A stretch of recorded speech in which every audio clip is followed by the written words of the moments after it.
Thank you, ABPM, for inviting me for the conference. Welcome to Malang 2021 conference on ICPM.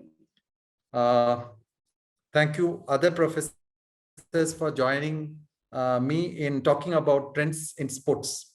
I thought after the social media interaction and Professor Daisy's enlightening speech, let me give a different perspective and let me give an idea about what is happening in sports with respect to the business side of it.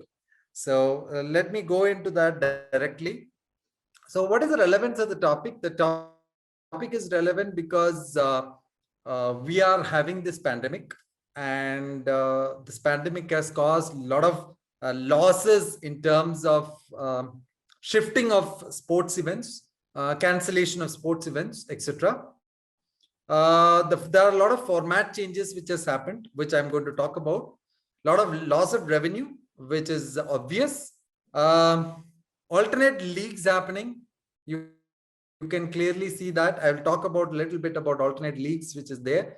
The influence of technology. We are going to see sports in a different way now. You can see now Amazon Prime is showing English Premier League in their premier time. So that clear indication that sports is changing its dimensions. People are thinking sports in a different way. There are a lot of global competitions which are happening in this year, which was previously supposed to happen last year. So we'll talk about it. So this will be the flow. We'll talk about the Champions League first. We'll talk about the format changes in Champions League. We'll talk about Super League, which is very interesting and very controversial. We'll talk about COVID-19 and sports, which has happened, and other trends which are happening in this particular area. So all of you know this is Champions League. Last week, the final happened. We all know that Chelsea defeated Manchester City by 1-0, and they won the Champions League. Unfortunately for Manchester City, they couldn't do a double, because if they would have won Champions League, they would have two championships. One is English Premier League and one is Champions League. I don't know whether this will work, but let me try showing this. I'm not sure. Anyway, let me try. If you don't get it, that's okay. But let me just see whether I'll be able to show this. Okay. Just stopping sharing and I'll come back to this. Sorry for the volume. It might not be too good, but let me see.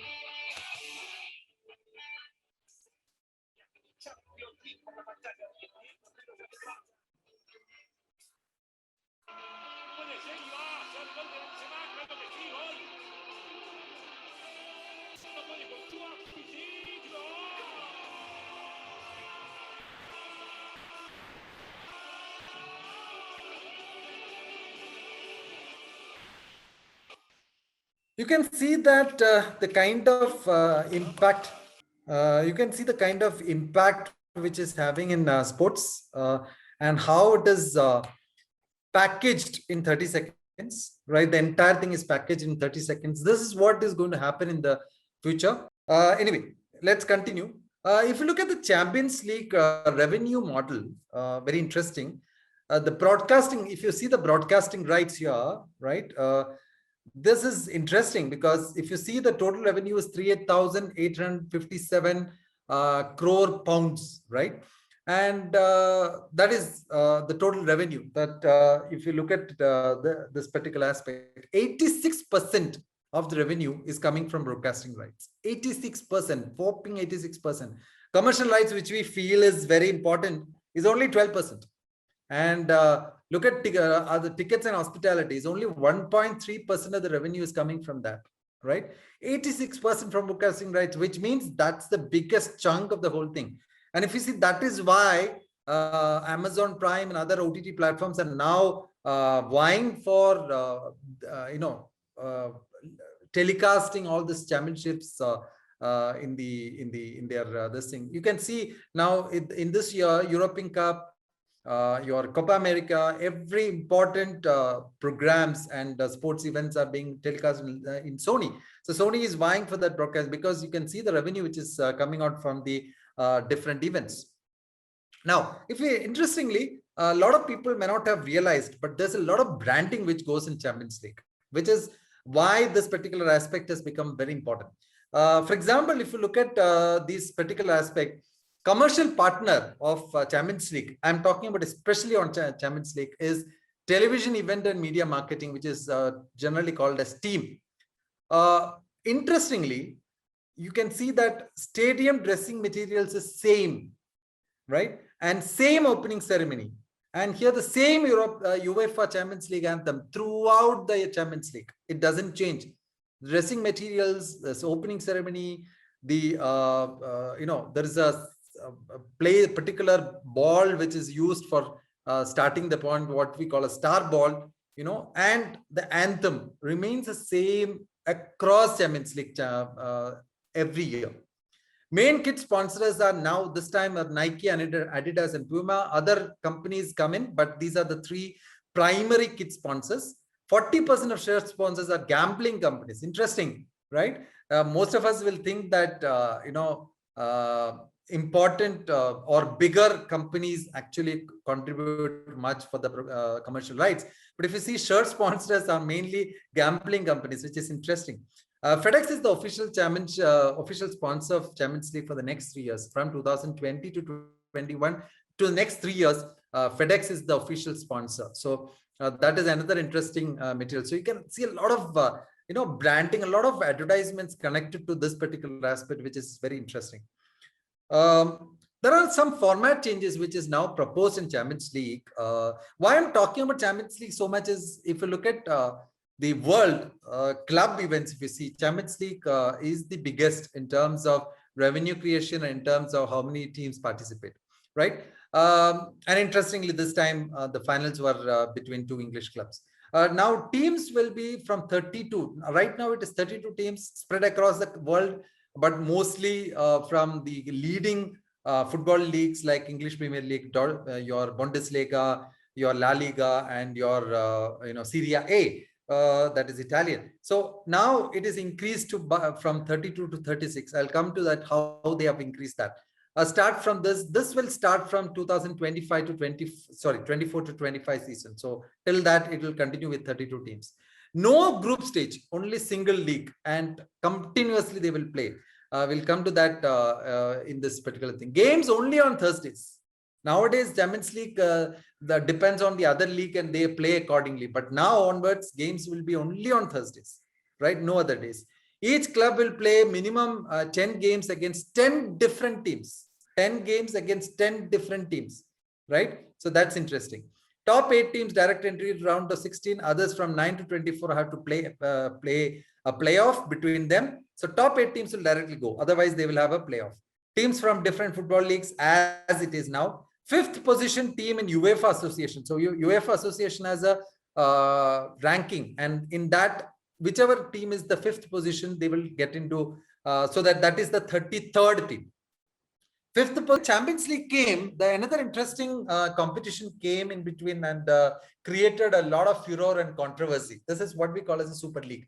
And in fact, this is a very interesting case study also for managing and leadership, right? This was done or considered, or this was taken by 5 important personalities. One is the chairman of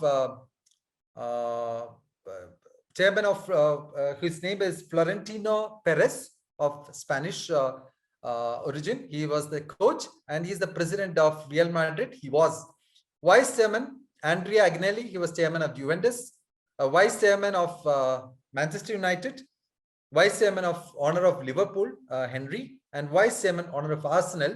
His name is Stan Kroenke. The features were 20 clubs were there, which was the proposal, out of which 15 will be founding clubs. So already there. To create so you have Pan-European Football League, right? So 2 groups of 10 teams each playing 2 matches against each team. This was the concept which was developed. For founding clubs would receive that is 15 founding clubs, will receive 3.5 billion pounds to support infrastructure investment plans, right? 3.5 billion pounds. In addition, you can see that why I've highlighted, because there's a lot of commercial revenues coming in. The founding clubs would share 32.5% of commercial revenues. 32% of the whole commercial revenues, whatever you are going to get, with a further 32.5% being distributed between all participating teams. So founding clubs will get 32.5 and the rest will go to the other teams, including the 5 invited teams. So the 15 teams will be founding and 5 teams will be the invited teams. 20% of revenues would be allocated based on merit, based on performance of Super League, and 15%, the rest 15% would be shared based on broadcast audience size. This was the total thinking behind this particular idea, and huge teams are involved. You won't believe the biggest teams in English Premier League: Arsenal, Liverpool, Manchester City, Manchester United, Chelsea, Tottenham, and the biggest teams in Spain, Real Madrid, Barcelona, and biggest team in Italy, Juventus, AC Milan, Inter Milan. All these big teams were involved. Idea was to be like NBA, as I told, a league which was like always between teams and founding teams, and revenues being shared, etc., etc. JP Morgan Chase, interestingly, they were supposed to add $4.2 billion. Apart from the broadcasting revenues and other revenues, JP Morgan was supposed to handle $4.2 billion. Interestingly, another important thing, Bayern Munich, which is one of the biggest teams in Bundesliga and winner of Champions League previously, and Borussia Dortmund did not join, along with PSG, right, of Holland. So these are the teams which are missing from the biggest league of all. But unfortunately, as we can see later, this didn't take off. What are the experts and others saying? BT Sport, Sky, Amazon Prime Video, they did not want involvement. They said, no, we will rather go for English Premier League or anything else, but we are not interested in sponsoring Super League because it doesn't have permission from UEFA and other important areas. Following the announcement of European Super League, shares in Manchester United and Juventus increased 9% and 18%. So just like that, the shares increased. Super League was suspended later. The shares dropped significantly, as we know.